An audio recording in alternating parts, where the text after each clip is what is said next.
اعوذ باللہ من الشیطان الرجیم، بسم اللہ الرحمن الرحیم۔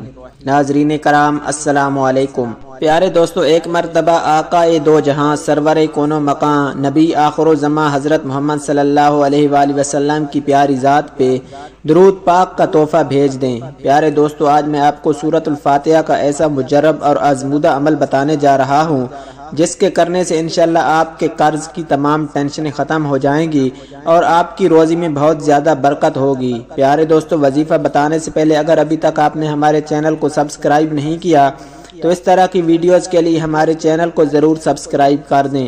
ویڈیو اچھی لگے تو ویڈیو کو لائک اور شیئر ضرور کریں اور اپنی رائے کا اظہار کامنٹ سیکشن میں ضرور کر دیا کریں۔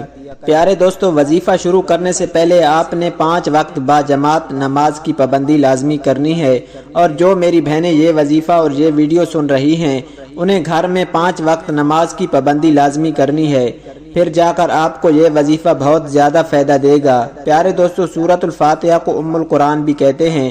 اس کے ایک بار پڑھنے سے بے انتہا ثواب ملتا ہے۔ اس کی 7 آیات ہیں اور قرآن کی 7 منزلیں ہیں۔ سورۃ الفاتحہ کا ورد ہر مشکل کو آسان کرتا ہے۔ آپ نے ترکیب اس طرح کرنی ہے کہ بعد نماز عشاء پاک و صاف کپڑے پہن کر روزی کی کمی یا قرض کی ادائیگی کے لیے پڑھیں۔ اول و آخر درود ابراہیمی 11 مرتبہ اور مدرجہ ذیل آیات 7 پڑھیں۔ حسبنا اللہ و نعم الوکیل، نعم المولا و نعم النصیر 450 بار ورد کریں، پھر 21 مرتبہ سورہ فاتحہ پڑھیں۔ اس طرح 41 دن تک ورد کریں اور دوران عمل جگہ کو تبدیل نہ کریں۔ انشاءاللہ عز و جل 41 دن کے عمل سے آپ کی تمام مشکلات آسان ہو جائیں گی، آپ کے کاروبار میں برکت ہو جائے گی اور اللہ سبحانہ و تعالی آپ کے رزق میں برکت فرما دیں گے۔ پیارے دوستو، اللہ سبحانہ و تعالی سے دعا ہے کہ اللہ سبحانہ و تعالی ہمیں 5 وقت با جماعت نماز پڑھنے کی توفیق عطا فرمائے۔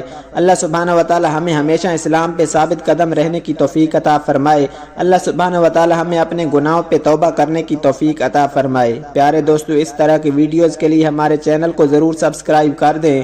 ویڈیو اچھی لگے تو ویڈیو کو لائک اور شیئر ضرور کریں اور اپنی رائے کا اظہار کامنٹ سیکشن میں ضرور کر دیا کریں۔ اللہ سبحانہ و تعالی ہم سب کا حامی و ناصر ہو۔ جزاک اللہ۔